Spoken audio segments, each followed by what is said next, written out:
Hello बच्चा party. In previous class हमने देखा था इलेक्ट्रिक फील्ड और साथ ही साथ हमने देखा था इलेक्ट्रिक फील्ड इंटेंसिटी और प्रॉपर्टीज़ ऑफ इलेक्ट्रिक फील्ड के बारे में भी बात की थी कि इलेक्ट्रिक फील्ड जो है वो वेक्टर क्वांटिटी होती है, उसके यूनिट के बारे में भी डिस्कशंस की थी। और साथ में हमने नोट किया था कि अगर हमारे पास कोई पॉजिटिव चार्ज है तो उसकी जो इलेक्ट्रिक फील्ड इंटेंसिटी होगी वो आउटवर्ड डायरेक्शंस में होगी, जब कोई नेगेटिव चार्ज पार्टिकल होगा तो उसका इलेक्ट्रिक फील्ड इनवर्ड डायरेक्शंस में होगा। राइट बच्चा पार्टी। और आज के इस क्लास में हम डिस्कशंस करने वाले हैं electric field due to a point charge. Right, तो चलो स्टार्ट करते हैं इस क्वेश्चंस को।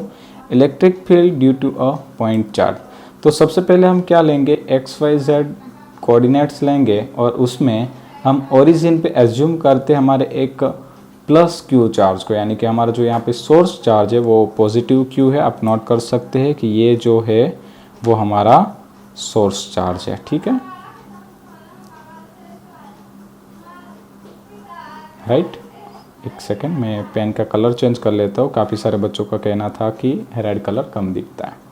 चलिए, तो ये हमारा सोर्स चार्ज आ गया। यहाँ पे हमने एक पी पॉइंट कंसिडर कर लिया है जो किसी भी पॉइंट पे हो सकता है, एक्स वाई जेड किसी भी पॉइंट पे हो सकता है।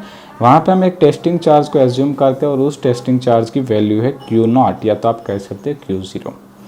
अब बेसिकली हमने देखा था इन प्रीवियस क्लास के हमें जो टेस्टिंग चार्ज है वो ऑलवेज पॉजिटिव और स्मॉल कंसिडर करना है, तो हमने यहाँ पे लिया है प्लस क्यू ज़ीरो चार्ज। और इसके बीच का जो डिस्टेंस है, या तो हम कह सकते हैं कि पी पॉइंट का पोजीशन वेक्टर है वेक्टर आर। ठीक है, तो हमें यहाँ पे इलेक्ट्रिक फील्ड फाइंड आउट करना है। तो अकॉर्डिंग टू अवर डेफिनेशंस कि electric field is a electrostatic force per unit charge. Right, तो सबसे पहले हम क्या काम करेंगे कि इस पी पॉइंट पे रहे हुए क्यू ज़ीरो चार्ज पे लगने वाला इलेक्ट्रोस्टैटिक फोर्स फाइंड आउट कर लेंगे और उसके बाद उसको हम चार्ज से डिवाइड कर देंगे। ठीक है, तो हमें हमारा इलेक्ट्रिक फील्ड मिल जाएगा। तो चलिए हम स्टार्ट करते हैं। सबसे पहले हम देखेंगे force extended on Q zero bye Q. Right, मतलब कि ये सोर्स चार्ज के कारण यहाँ पे यानी टेस्टिंग चार्ज पे लगने वाला इलेक्ट्रोस्टैटिक फोर्स। अब इलेक्ट्रोस्टैटिक फोर्स को हम दो तरीके से इंडिकेट कर सकते थे, हमने प्रीवियस क्लास में देख भी लिया है। पहला था इन यूनिट वेक्टर फॉर्मेशंस, दूसरा था पोजीशन वेक्टर फॉर्मेशन। राइट बच्चा पार्टी। और अगर आपने अभी तक वो वीडियो नहीं देखा है तो प्लीज़ पहले जाके उस वीडियो को देख लीजिए। तो ये जो सारे कॉन्सेप्ट है आपके बिल्ड होते जाएंगे तो आपको फिजिक्स डेफिनेटली इजी लगने लगेगा। राइट, चलिए, तो हमारा फोर्स का जो फॉर्मूला था वो यहाँ पे हमने नोट कर लिया। F is equal to 1/4 pi epsilon 0 Q into Q zero by r square into r caret. अब ये जो आर कैरेट है वो डायरेक्शन इंडिकेट करता है। राइट, और यहाँ पे हमारे फोर्स की डायरेक्शंस आप ड्राइंग में देख सकते हो कि कुछ इस तरफ है। ठीक है, और सपोज हमें ये यूनिट वेक्टर के फॉर्मेशंस में इंडिकेशंस नहीं देना है तो हम यहाँ पे पोजीशन वेक्टर यूज़ कर सकते हैं। और आपको याद होगा कि unit vector is a vector divide by magnitude of its vector, this vector. Right, तो हम कह सकते हैं कि R caret is equal to vector R upon magnitude of R. ठीक है, तो उसके अकॉर्डिंग हमने देखा था कि हमारा फॉर्मूला कुछ इस प्रकार से बन जाएगा। Vector F is equal to 1/4 pi epsilon 0 Q into Q zero divide by R cube into vector R. Right, खास नोट करिए कि जब हम यूनिट वेक्टर के फॉर्मेशंस में फॉर्मूला राइट करते तो यहाँ पे आर स्क्वायर आता है, बट जब हम पोजीशन वेक्टर के फॉर्मेशंस में इसे राइट करते तो यहाँ पे आर क्यूब आता है।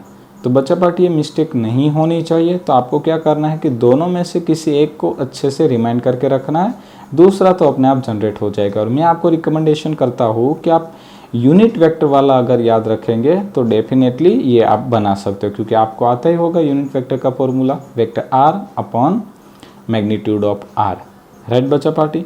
चलिए, तो हमें यहाँ पे इलेक्ट्रोस्टैटिक जो फोर्स है वो मिल चुका है। अब हम according to our definition electric field को फाइंड आउट करने की ट्राई करेंगे।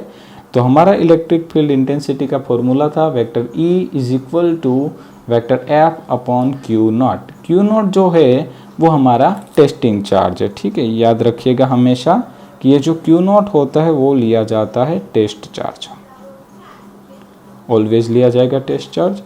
चलिए तो अब हम क्या करेंगे, हमारा जो फोर्स का फॉर्मूला था उसको Q0 से हम डिवाइड कर देंगे। तो जैसे Q0 से डिवाइड करेंगे तो हमें यहाँ पे इलेक्ट्रिक फील्ड के वापस से दो फॉर्मूलाज मिल जाएंगे। पहला मिलेगा पोजीशन वेक्टर के फॉर्म में, दूसरा मिलेगा यूनिट वेक्टर के फॉर्म में। दोनों सेम ही है, आप दोनों में से कोई भी एक को चूज कर सकते हो, ठीक है। बट यहाँ पे भी आपको नोट करना है कि जब यूनिट वेक्टर का कॉन्सेप्ट यूज़ किया जाता है तो नीचे मतलब कि डिवाइड में r² आता है, और जब पोजीशन वेक्टर को यूज़ किया जाता है तब यहाँ पे r³ आता है, ठीक है। और बेसिकली हम ये वाला फॉर्मूला ज़्यादा प्रीफर करेंगे, ठीक है, KQ/r²।